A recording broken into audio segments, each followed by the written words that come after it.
qu'on achète une entreprise, d'abord, ou qu'on démarre une entreprise, c'est d'être dans un domaine qui nous passionne. J'ai eu une vie avant où j'ai eu une entreprise que je n'aimais pas beaucoup, avec laquelle je n'avais pas d'affinité, qui ne me faisait pas vibrer. Et à ce moment-là, ça m'a conduit aux pires catastrophes. Alors, j'ai décidé d'opter pour un domaine qui me passionne, les communications. Comment j'ai fait? J'ai appelé Jean Malo, j'ai suivi sa formation. Et à chaque fois que j'allais, c'était 2 soirs par semaine pendant 8 semaines. Et j'attendais impatiemment la venue des formations les lundis et mardis soirs.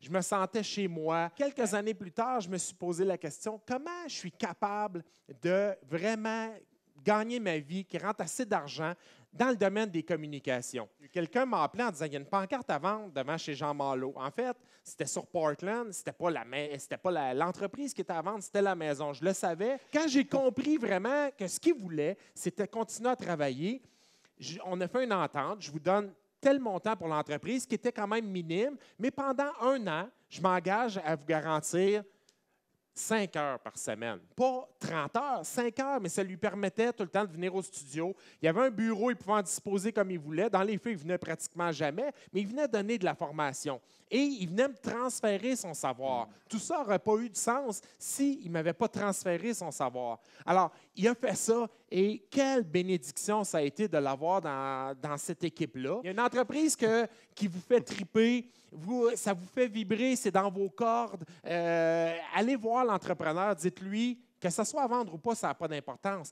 Dites-lui, j'adore votre entreprise, j'aimerais ça être propriétaire un jour de ça.